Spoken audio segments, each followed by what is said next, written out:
What's an extremely useful website most people probably don't know about? 12feet.io. It bypasses paywalls on news sites. Obviously, you're still free to pay for access to organizations you want to support, but this is dead useful when you want to know what some tabloid is saying. StillTasty.com tells you how long foods, both opened and unopened, last in the refrigerator. This is really good to know. I usually just call my mom. I picked this guy's mom too. OneLook.com. It's a reverse dictionary. For when you can describe the thing but can't remember what it's called, and if you search the inability to remember a word, you'll find the name for the struggle, lethologica, edited to add. There are options that let you narrow down the part of speech you want, but it does take a little practice to understand how the program understands search inquiries. You have to format your description like a definition you would read in a book. I.e., can't remember a word will give you a lot of answers that aren't quite right, but the inability to remember a word ticks the right boxes for the search function. Thanks for the awards. I hope everyone gets lots of use out of it. I had a car accident a few years ago and I have a tendency to forget certain words. My most memorable one was when I called a mirror the windshield in the bathroom. This site had mirror as number 94. The most recent one was paint like stuff that you put on the walls, but it's made of paper. Number one answer was wallpaper, which is what I couldn't remember, despite using the components of the word in my explanation. For reference, my wife asked me to pick up some stuff from CVS and I told her I got everything plus some wallpaper, meaning the receipt. Except I told her what I put in as the search term. It was an easy riddle for her, since she's used to me. To be fair, you could wallpaper a room with a CVS receipt. Just the recipe will remove the life story and ads and give you just the list of ingredients and method. This was worth scrolling for 10 minutes to find. The irony. Whereisthis.com for when you have a picture of a place and want to find out where it is, and reverse image search doesn't help. The opposite of GeoGuessr. It feels like it's been years since I've heard about the site. It's weird how much popular it got suddenly and fell down in popularity all of a sudden again. You only get one game a day now and it costs money to play more. GeoWizard on YouTube is still playing though, and he's really good too. It has a loyal player base. I have the subscription and play it regularly. It's one subscription of few I have no problem at all paying for.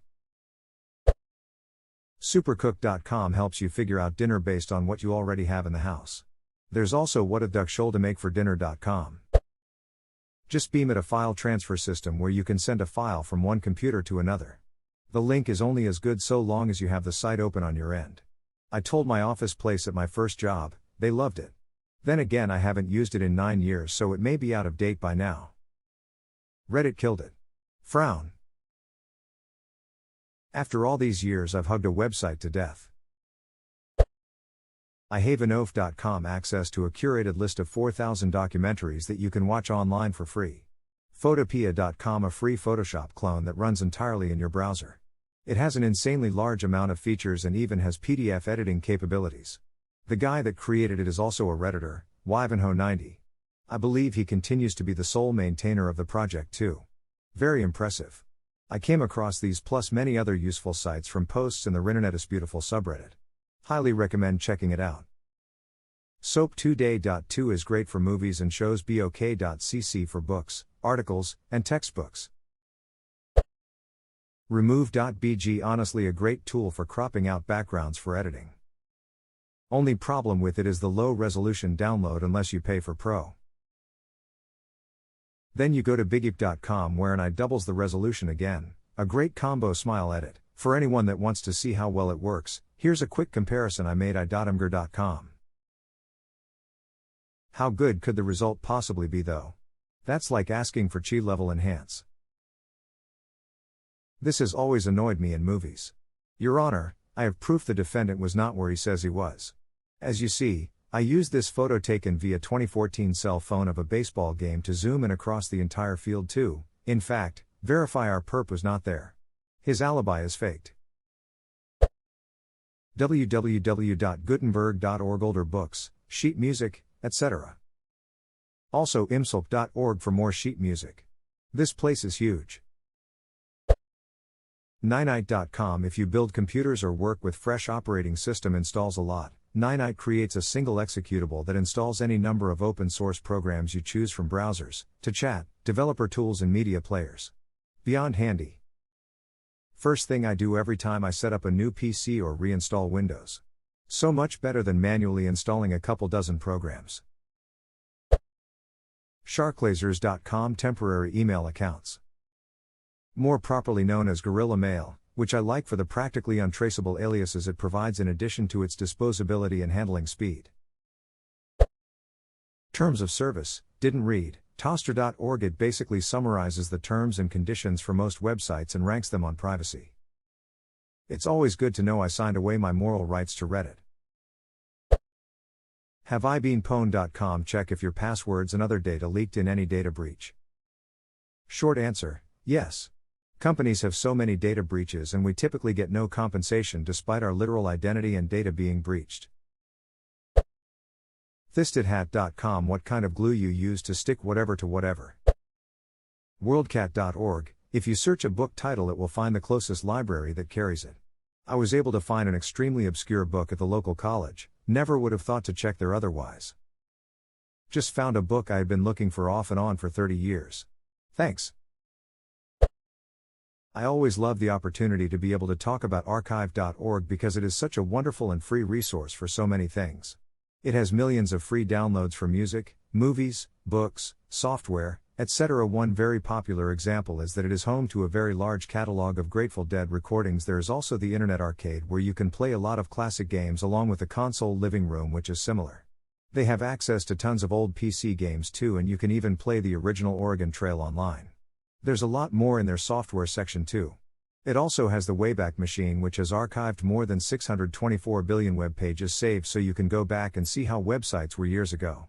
For example, here's Reddit on July 25, 2005, a month after it was created.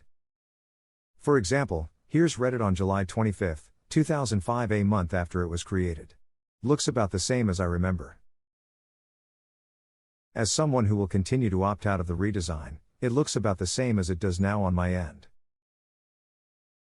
The day they force the redesign is the day I stop using Reddit.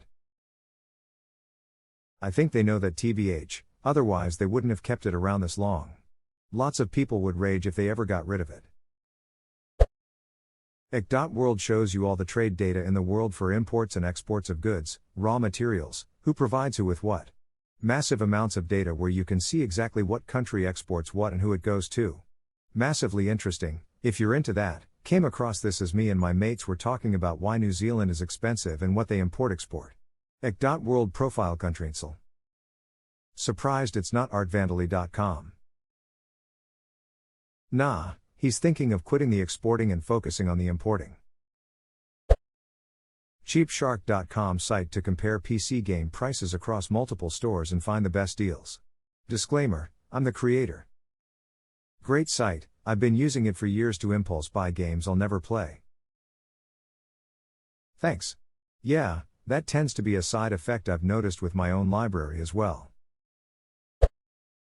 Carpart.com has full inventories and cross-reference of the 200,000 largest junkyards in North America. I made a living out of there as a parts broker for about 15 years. No ads, no there's an app available, totally free to everybody, and the yards have to pay about $6,000 a year to enroll, so there's not even one scammer on there in my whole 25 or 30 years of doing business with these guys. Example, $800 Volvo mirror? Found one in the right color for $75 delivered. OPS and update, this comment really blew up, might be a personal record for me. So here is a beware. 4 years ago some immoral bastard bought the website car-part.com. If you voice search, that's what you will always get. Same thing with Google voice search. Not only are they no good, there's also that little issue about them being evil. You have to type it out. Carpart.com. Carpart.com. Virustotal.com, a website that allows you to check if links contain malware before you click on them. It will also run a ton of OVs against a file you upload. Useful for software developers who deal with false positives. It also allows paid users to download any sample uploaded. So, be careful what you upload.